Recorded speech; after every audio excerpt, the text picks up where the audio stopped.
Assalamualaikum warahmatullahi wabarakatuh. Alhamdulillahirabbil alamin wa bihi nasta'inu ala umuri dunya waddin. Wassalatu wassalamu ala asrofil anbiya'i wal mursalin wa ala alihi wa sahbihi ajmain. Amma ba'du. Pertama-tama, marilah kita panjatkan puji syukur kita kehadirat Allah Subhanahu wa taala yang telah memberikan nikmat dan kesempatannya sehingga kita bisa bertemu secara daring lewat media ini.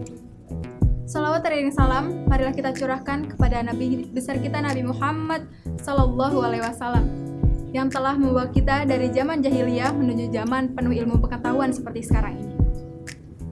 Yang terhormat kepada Bapak Kepala Sekolah SMA Negeri 1 Cirwas, yang saya hormati Bapak dan Ibu Guru serta staf Tata Usaha SMA Negeri 1 Cirwas, dan tak lupa pula yang saya banggakan, rekan-rekan OSIS dan MPK Angkatan 37 SMA Negeri 1 Cirwas. Dan saya ucapkan juga selamat bergabung kepada adik-adikku yang telah resmi menjadi siswa dan siswi di sekolah ini. Kata pepatah, tak kenal maka tak sayang. Jika sudah sayang, malah disia-siakan. Iya. Bercanda. Oke, sebelumnya izinkan saya untuk memperkenalkan diri sebelum saya melanjutkan video ini. Saya Ule Rohimah, biasa dipanggil Ulia. Saya kini duduk di kelas 12 IPS 1 dan salah satu anggota OSIS Angkatan 37 ini. Baiklah, pada kesempatan kali ini saya akan menyampaikan materi mengenai COVID-19. Wah, tidak asing lagi bukan di telinga kita semua? Bahkan sudah jadi bibir masyarakat di mana-mana. COVID-19 bermula muncul di Wuhan, Provinsi Hubei, Cina, tepat pada Desember 2019. Tapi kini, COVID-19 telah menyebar ke berbagai negara di dunia.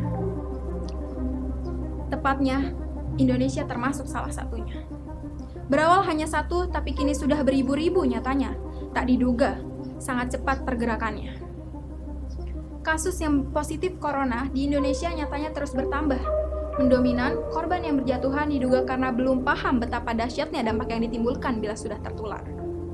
Atau tidak patuh pada himbauan untuk tinggal di rumah saja.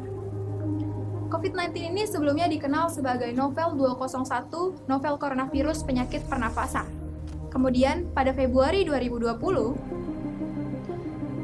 Organisasi Kesehatan Dunia atau WHO menyampaikan secara resmi sebagai COVID-19.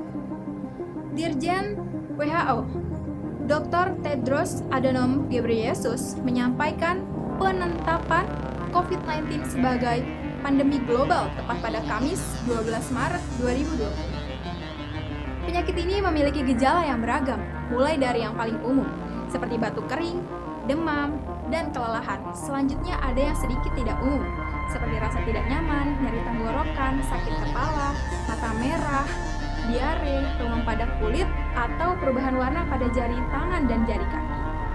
Serta hilangnya indera perasa atau penciuman. Kemudian yang ketiga, ini gejala yang serius seperti kesulitan bernafas atau sesak napas, nyeri pada bagian dada, dan hilangnya kemampuan untuk berbicara dan bergerak. Wah, jika Anda mengalami gejala yang serius ini, segera cari bantuan medis, jangan disepelekan ya. Selain itu, orang yang memiliki gejala ringan dan dinyatakan sehat pun harus melakukan perawatan mandiri di rumah. Rata-rata gejala ini muncul 5-6 hari setelah seseorang pertama kali terinfeksi virus ini. Tapi bisa juga loh 14 hari setelah terinfeksi. Nah, gitu kawan-kawan. Ya, pada saat ini Indonesia sedang menerapkan sistem new normal. Hal itu harusnya mendorong kita untuk lebih gencar menerapkan langkah penyebaran dasar COVID-19 ini. Seperti selalu mencuci tangan dengan sabun dan air yang mengalir dengan baik dan benar. Dan yang kedua, selalu menerapkan physical distancing. Yang ketiga, jangan menyentuh wajah dengan tangan yang belum dibersihkan. Dan yang keempat, selalu memakai masker saat aktivitas, terutama aktivitas di luar rumah atau di tempat umum ya. Dari adanya penerapan new normal ini, ada beberapa hal yang harus kita pahami. Yang pertama, saat harus keluar rumah dan kembali lagi ke rumah. Penerapan new normal memang membuat kita lebih longgar untuk keluar rumah, tapi mengingat masih adanya COVID-19 yang masih berlangsung, kita harus tetap menerapkan langkah pencegahan dasar COVID-19 ini kapanpun dan dimanapun kita berada. Dan jangan pernah memaksakan diri untuk keluar rumah saat kondisi badan kita sedang tidak fit ya. nanti malah bahaya loh. Selain itu, setelah urusan kita di luar rumah selesai, kita harus segera kembali lagi ke rumah. Nah, sesampainya di rumah, ada hal-hal yang harus kita lakukan. Yang pertama, lepas alas kaki sebelum masuk rumah. Yang kedua, semprot disinfektan pada alas kaki dan peralatan yang tadi digunakan saat keluar rumah. Yang ketiga, mencuci tangan dengan sabun dan air yang mengalir secara baik dan benar. Yang keempat, melepas pakaian dan segera menaruh pakaian di tempat cucian yang tertutup. Dan yang kelima, mandi dan berganti pakaian sebelum bersantai dan berkumpul dengan keluarga. Selanjutnya yang kedua, sewaktu menggunakan transportasi umum. Wah, bila kamu harus keluar dan menggunakan transportasi umum, harus ada beberapa hal yang diperhatikan selain langkah dasar pencegahan COVID-19 ini. Nah, bila Anda harus keluar, Anda harus membawa minum yang ada isinya ya, soalnya biar Anda terhindar dari dehidrasi selama perjalanan itu. Dan yang paling penting nih, kalau lagi di transportasi umum, kamu harus menerapkan dua hal penting. Yang pertama, kurangi interaksi dan jaga jarak setidaknya 1 meter dengan penumpang lain. Biar apa? Biar terhindarnya dari terkontaminasi virus corona ini. Kemudian yang ketiga, ketika berbelanja. Nah, bila kalian harus berbelanja, pasti akan keluar rumah kan? Terus juga pasti bakal ketemu oleh banyak orang. Nah, maka dari itu kalian harus nerapin physical distancing ya, jangan lupa. Nah, terus juga batasi menyentuh barang-barang yang ada di toko dan juga di tempat umum. Setelah itu jangan sentuh barang pribadi kamu seperti handphone, tas, atau lain-lainnya sebagainya yang milik kamu pribadi sebelum kamu membersihkan tanganmu dengan baik dan benar.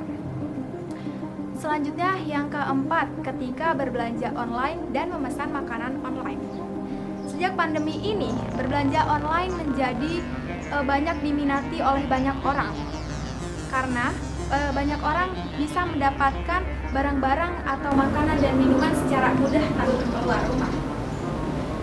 Meskipun demikian, tapi kita harus berhati-hati dan melakukan pencegahan juga demi penyebaran virus corona ini seperti hal-hal berikut. Yang pertama, hindari kontak langsung dengan kurir. Bila perlu, gunakan masker saat transaksi. Yang kedua, upayakan membayar pesanan Anda menggunakan non-tunai agar mengurangi interaksi dengan kurir tersebut. Kemudian yang ketiga, sediakan wadah atau tempat untuk tempat pesananmu yang sudah dipesan agar kamu tidak bertemu secara langsung dan bersentuhan dengan kurir tersebut. Kemudian yang keempat, saat kamu membuka paket tersebut, bukalah di tempat yang terbuka dan segera buanglah sampah bungkusnya, jangan sampai ditumpuk ya. Atau bisa juga semprotkan disinfektan pada bungkus paket tersebut sebelum memasukkannya ke dalam rumah. Kemudian yang kelima, untuk makanan, jangan semprotkan disinfektan ke bungkus makanannya. Kamu cukup tinggal membuka dan siapkan piring, tuangkan makanan tersebut ke dalam piring, lalu makan di piring, jangan di wadahnya ya. Kemudian yang terakhir, setelah kamu membuka paket baik makanan ataupun barang, segeralah lakukan cuci tangan dengan baik dan benar dengan sabun dan air yang mengalir. Ya, itulah mengenai beberapa hal yang harus diperhatikan dalam menerapkan new normal ini. Untuk itu, jangan bandel ya, biar COVID-19 gak makin menyebar di dunia ini. Nah, jangan sampai orang yang kita sayangi malah terkena, gak mau kan? Makanya tetap di rumah aja dan jaga jarak aman, keluar seperlunya dengan mematuhi protokol kesehatan yang ada. Ayo, bangkitkan semangat gotong royong dan rasa nasionalisme demi kepentingan bangsa ini. Jangan lupa jaga kesehatan selalu dan lingkungan yang bersih. Saya Ule Rohimah, pamit undur diri, kurang lebihnya mohon maaf. Wassalamualaikum warahmatullahi wabarakatuh.